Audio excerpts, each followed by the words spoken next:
Photo खींच करके अगर किसी बच्चे को प्रॉब्लम हो रही है उस ग्रुप में ग्रुप में डाल दीजिएगा और कह दीजिएगा सर ये सवाल हमको नहीं आ रहा है, इस टाइप के। तो उस टाइप के सवाल को हम यहाँ समझा भी देंगे आपको फिर से, ठीक है, अगली वाली क्लास में। इसलिए इस टाइप का सवाल आपको आ जाना चाहिए, भूलना नहीं है, ठीक है। अब आपसे ये कहेगा, क्वेश्चन क्या है, आपसे ये कहेगा कि यूक्लिड विभाजन की सहायता से निम्नलिखित संख्याओं को महत्तम समांतर तक ज्ञात कीजिए, तो ये भी था, ठीक है। अब कुछ सहायता मासा ज्ञात करना था। अब जैसे कि कुछ आपसे कभी कोई क्वेश्चन पूछता है कि भाज्य दिया रहेगा, भाजक दिया रहेगा, भागफल, शेषफल, ये 4 चीज़ें आपके पास दिमाग में होनी चाहिए। और इन 4 चीज़ों में 3 चीज़ें दी होंगी और चौथी चीज़ आपसे पूछेगा। क्या पूछेगा? 3 चीज़ें दी रहेंगी और चौथा नंबर आपसे पूछेगा, और इसमें से कोई भी नंबर हो सकता है, ठीक है। जैसे मेरे पास एक सवाल है, उसको देखिए। जैसे दिया है जिसे 61 से भाग देना है, मतलब जिससे भाग दिया जाए उसे क्या कहते हैं? जिससे भाग दिया जाए उसे भाजक कहते हैं। मतलब 61 से भाग देना है हमको, 61 से भाग देना है, और देने पर भागफल, हमारा भागफल क्या होता है? 37 हो जाए। ध्यान समझिएगा। वह संख्या ज्ञात कीजिए जिसमें 61 से भाग देने पर भागफल 37 तथा शेषफल 15 प्राप्त होता है। क्या होता है? शेषफल 15 प्राप्त होता है। तो वह संख्या ज्ञात कीजिए, अर्थात भाज्य ज्ञात कीजिए। क्या ज्ञात कीजिए? भाज्य ज्ञात कीजिए। तो हमें भाज्य के क्या कर लेंगे? क्वेश्चन मार्क मार देंगे। तो अभी इससे पहले यूक्लिड विभाजन प्रमेयिका में एक चीज़ मैं लिखाया था, तो आपके दिमाग में आ जानी चाहिए तुरंत कि भाज्य बराबर भाजक गुणे भागफल प्लस शेषफल होता है ना। ये दिमाग में आपके तुरंत आना चाहिए। तो हमें भाज्य निकालना है, तो भाज्य जहाँ लिख रहने दीजिए, ये भाज्य लिखा हुआ है। भाजक कितना दिया है? 61। भागफल कितना दिया हुआ है? 37। शेषफल कितना दिया है? 15। ठीक। अब तुरंत आप इसको गुणा कर लीजिए, तो इसका गुणा करिए, कितना आएगा? जैसे कर लीजिए 61 गुणे 37, तो करिए 7 एकम 7 और 7 छंग 42, 3 एकम 3, 3 छंग 18, 7, 3 2 5, 8 4 12, 2, कितना आया? 2257 आ रहा है। कितना आ रहा है? 2257। सही है। कैलकुलेशन अपना कर भी सकते हैं आप लोग, दिक्कत ना समझें इसको। 7 एकम 7, 7 छंग 42, 3 एकम 3 और 3 छंग 18, ठीक है। 7 हो गया, 3 2 5 हो गया, 12 1 2 1 3 हो गया, 1 1 2 हो गया, ठीक है। ठीक है। तो गुणा तो अपना अपना भी हो सकता है, ऐसा जरूरी नहीं कि हम ही कराएं तो सही हो, ऐसा नहीं है, लेकिन आप लोग भी करिए। ये हमारा आ गया, और प्लस कितना दिया है? 15। तो अब क्या करेंगे? इसी में जोड़ देंगे। तो 7 5 12, 5 1 6 और 6 1 7 हो गया। ये कितना हो गया? आपका आंसर क्या हो गया? भाज्य बराबर, ये बुक हमारे पास अरिहंत की बुक है, ध्यान दीजिएगा। अरिहंत की बुक है ये। अरिहंत की बुक हो या कोई बुक हो, आपको तरीके से मतलब है। अगर किसी में सवाल आपको मिलता है कि भाज्य दिया हो, भाजक या कुछ भी इसमें से दिया हो, एक चीज पूछता हो, तो आप उसको क्या कर सकते हैं? मान लीजिए ये दिया होता, यहाँ पर दिया होता और भाजक पूछ लेता, तो क्या करते? चलो हम देख लेते हैं उसके लिए भी। इसको पहले नोट कर लीजिएगा।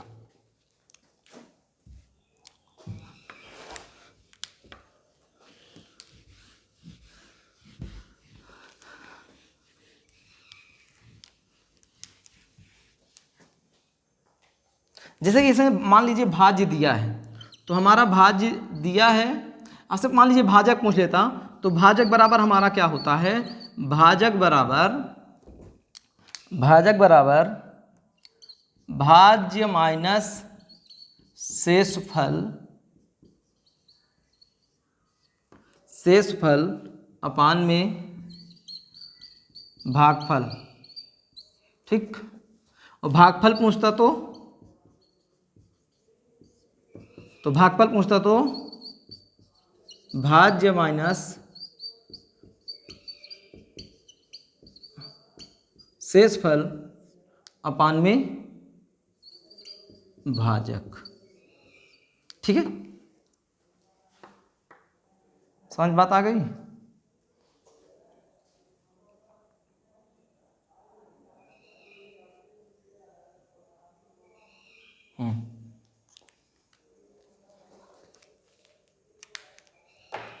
ये होगा, इन्हीं फार्मूलों में रखकर आप तुरंत निकाल सकते हैं।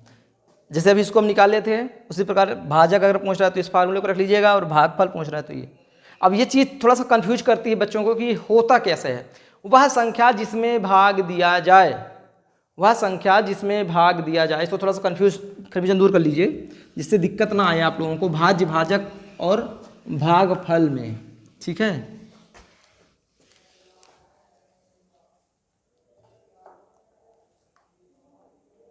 जैसे पूछते नहीं भाजक और भाज्य में कन्फ्यूजन आता है बस। भाज्य बराबर क्या होता है, वह संख्या जिसमें भाग दिया जाए, वो क्या होगी, वह संख्या जिसमें भाग दिया जाए भाज्य संख्या कहलाती है, भाज्य कहलाती है, भाज्य कहलाता है।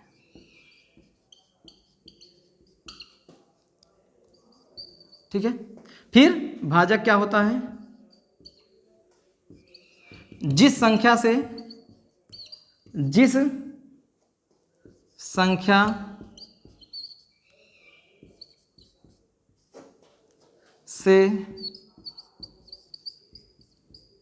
भाग दिया जाए।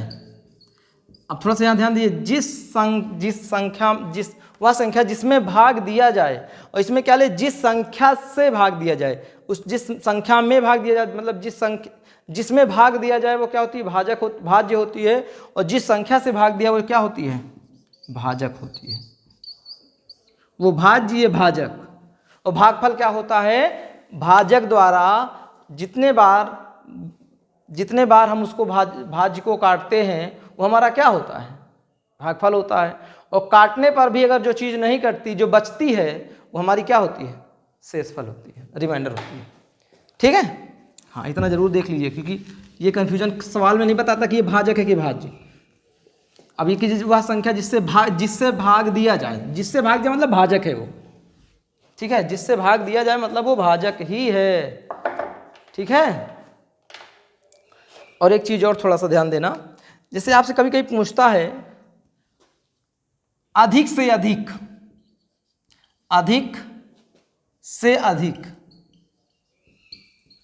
अधिक से अधिक की बात अगर कहीं पर कर रहा है, ठीक है, अधिक से अधिक, बड़ी से बड़ी, बड़ी से बड़ी, तो आपके दिमाग में एक चीज़ आना चाहिए, अगर ये दोनों कंडीशन बता रहा है क्वेश्चन में, अगर ये चीज़ कहीं लिखा है बड़ी से बड़ी, अधिक से अधिक, तो आप उन दोनों, उसका मतलब है कि वो क्या पूछना चाह रहा है, HCF पूछना चाह रहा है। क्या पूछना चाह रहा है, HCF पूछना चाह रहा है। अगर यहीं पर पूछ दे, HCF का मतलब समझ गए ना, महत्तम समापवर्त। अब यही पूछ लिया है, कम से कम, कम से कम, या अधिकतम ही पूछता है। ठीक है, एक ध्यान सुनिएगा, अधिकतम, इसमें तीन चीजें पूछेगा, इसमें भी कम से कम, न्यूनतम,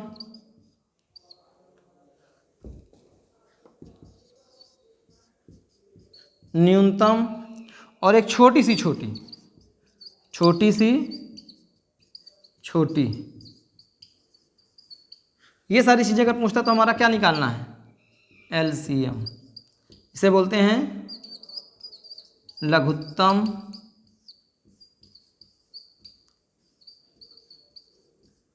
लघुत्तम समापवर्त। क्या पूछते हैं, लघुत्तम समापवर्त। ठीक है,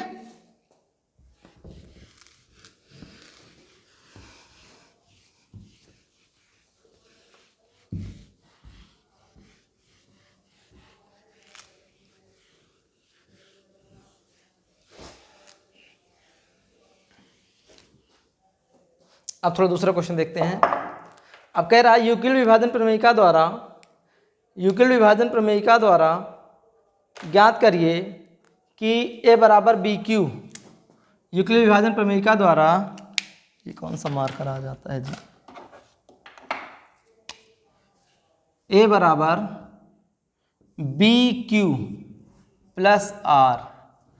ये थोड़ा ध्यान दीजिए क्या कंडीशन बताना चाह रहा है।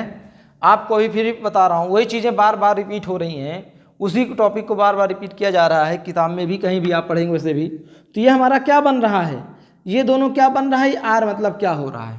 तो यहाँ मेरे कहने का मतलब ये हमारा जो ए पूर्णांक है, ये हमारा एक क्या है, पूर्णांक है, ठीक। ए भी, बी भी, क्यू भी, आर सही पूर्णांक हैं। तो अब कहने का मतलब ये पूर्णांक तो है, लेकिन इसका क्या डिनोट कर रहा है, किस जगह पे है ये। तो ये हमारा किस जगह पे है, भाज्य की जगह पे है। बी किस जगह पे है, भाजक की जगह पे है। क्यू किस जगह पे है, भागफल की जगह पे है। और जो हमारा आर भाई साहब जो बैठे हैं वो कहाँ पर है, शेषफल की जगह पे है, शेषफल की जगह पे है। तो आपको यह चीज़ें पता चल गई। अब ये कह रहा है कि इसमें ए क्या है। अगर आपसे कोई पूछे कि ए क्या है, अगर आप इस तरह पूरा क्वेश्चन दे दे, ये पूरा लिख के दे दे और पूछ ले इसमें ए क्या है, तो आप लोग नहीं बता पाएंगे ये क्या है, किस जगह पे आ रहा है। ए हमारा आ रहा है भाज्य की जगह पे। तो हम क्या लिख देंगे, ए बराबर हमारा क्या है, भाज्य है। क्या है, ये हमारा है भाज्य है। क्या है, भाज्य। और भाज्य भी है, क्या है, धन पूर्णांक भी है, धन पूर्णांक भी है।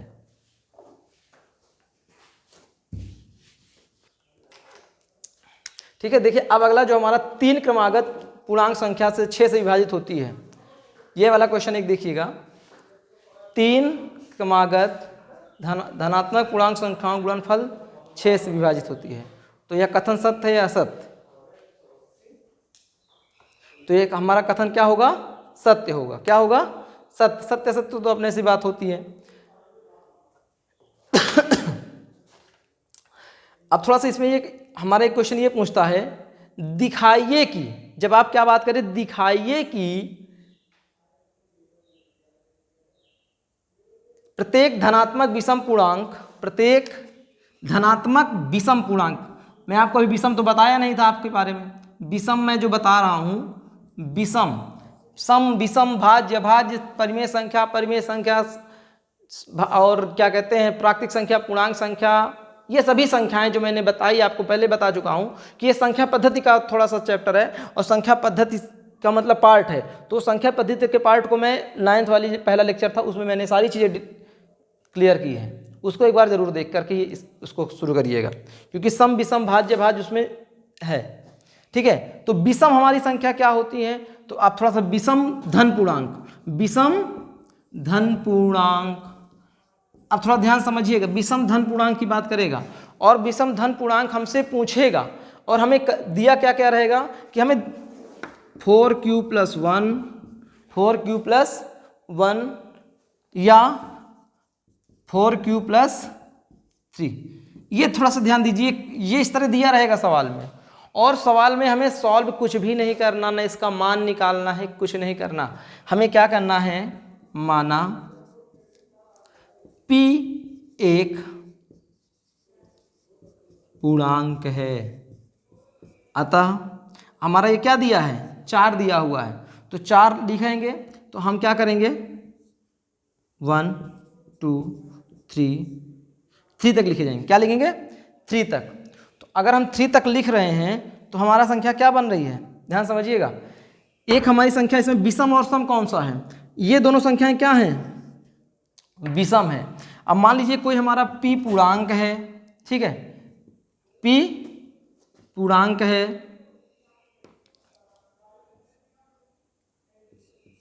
4q प्लस, हम जीरो लिखना था इसके पहले, 0, 4q + 0 लिख दें।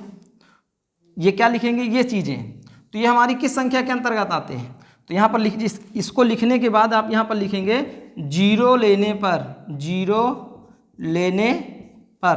तो P बराबर 4Q प्लस 0। अब यहाँ पर लिखेंगे 1 लेने पर, R बराबर 0, R बराबर 1 लेने पर। तो जब यहाँ लेंगे तो P बराबर 4Q प्लस 1 ये हो जाएगा। फिर अगला R बराबर 2 लेने पर, अर्थात P बराबर 4Q प्लस 2, ठीक, ये हो जाएगा। R बराबर 3 लेने पर तो हमारा P बराबर 4Q प्लस 3, ये चीज़ें बनेंगी। इस तरह दिखाने हैं आपको बस। अब इसमें करना क्या है, अब लास्ट में लिखेंगे, हम लिखेंगे क्या कि हमारे जो विषम पूर्णांक हैं, तो विषम पूर्णांक आपको क्या लिखना है,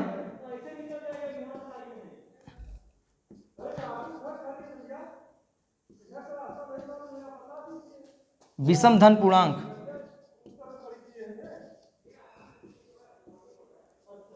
विषम धन पूर्णांक हमारा जो है वो हमारे क्या बचेंगे।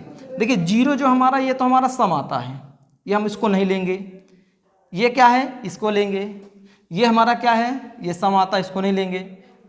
अगर कहीं पर पूछता है सम पूर्णांक तो हम विषम पूर्णांक नहीं लेंगे।